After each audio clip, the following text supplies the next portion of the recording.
Hey guys, Dr. Kori here at The Diet Doc. It's Monday. That means it's Motivational Mastery Day. I was gonna say it's lunchtime for a lot of you, but that would be true if you eat late lunches. Either way, I hope you can join me. If not, you can tune in later.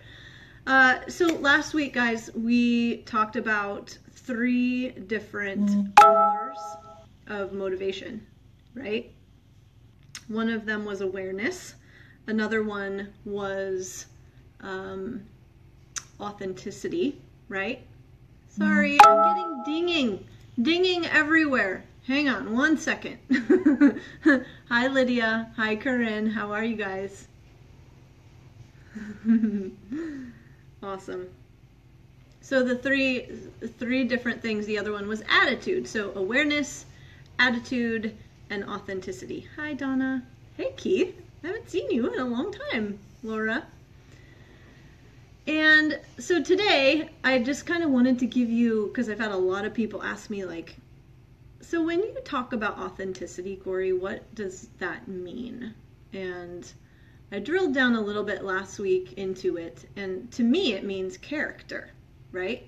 It means developing a sense of principles, really getting to the foundation of what makes us who we are, what we want to stand for, how we want to show up in the world. And I want to tell you today what authenticity is not, because that might make it a little bit easier to understand. Character takes a lot of time to reflect upon and decide like how we really want to be, how we want to think, the energy that we want to bring into our goals and into our relationships. All of that kind of filters down into character. I'm going to give you 3 things that authenticity is not, because I think a lot of people will claim to be authentic, and you know, they say they're being real, and they say they're just being themselves, and they say, you know, that they're being genuine. And what ends up happening is they're telling you what you're doing wrong and how you should be and what you should change. Guys, authenticity is all about yourself. Authenticity is representing a certain level of character and bringing your strengths forward, okay? Authenticity is not, number 1, brutal honesty. Hi, Stacy! Becky, Lacey, Kimberly, Tammy. Hi, guys. Authenticity is not brutal honesty. No. If you're in a relationship with someone and the foundation of your relationship is trust and it's safety, okay? Brutal, remember that word. All that is it's an indication of a lack of those 2 things and a lack of respect, okay? Brutal does not have any place in a kind, compassionate, and empathic connection. It does not have a place there. So if you're being authentic and you have something that you need to share, okay, it means that you are going to approach the situation, the conversation, the discussion, the conflict, whatever it is, with care.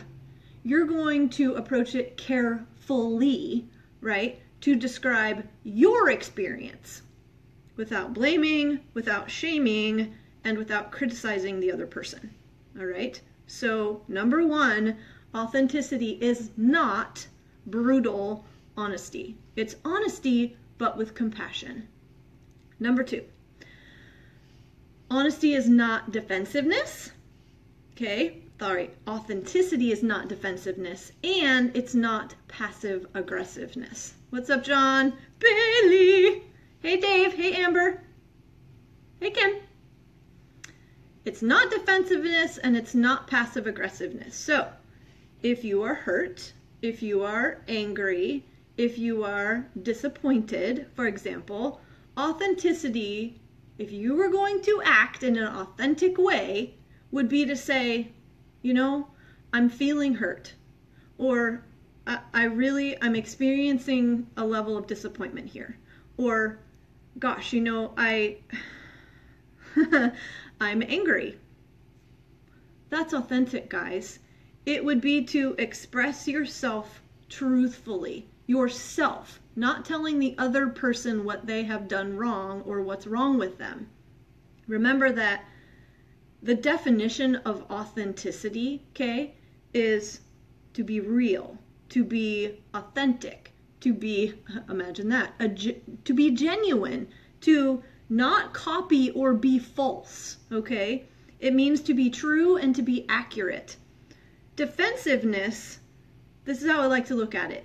Defensiveness is a representation of another emotion, all right? Let's look at that word, representation. It's another presentation. Here's what authenticity is. It's a real presentation. Now we're adding 2 letters. It's a real presentation, okay? So, number 1, we have authenticity is not brutal honesty. Number 2, authenticity is not defensiveness, and it's not passive-aggressiveness. Number 3, authenticity is not, I'm going to say everything that I'm thinking. Hi, Andrea. Hi, Catherine. How are you guys? Hi, Desiree. Okay, I'm going to say that again. Number 3, authenticity is not, I'm going to say everything that I'm thinking. No, guys. Everything that you're thinking does not speak directly to who you are. All right? We have thousands and thousands and thousands and thousands of thoughts a day. Okay? Not all of them are true. Not all of them are accurate. Okay? There's strings of words, strings of consciousness, and we have to be really careful with what we believe we're thinking. So here's the thing to remember. Authenticity, what is it attached to? Again, I said in the beginning, authenticity is attached to, big C word here, character. Okay? It's attached to principled action, and it's attached to principled thought. All right? It's attached to showing up in a manner that conveys the highest virtues of humanity, of humankind. And I've talked a little bit about these before, guys, but they're super important. Here they are. Their wisdom, okay, that's one. Justice is another.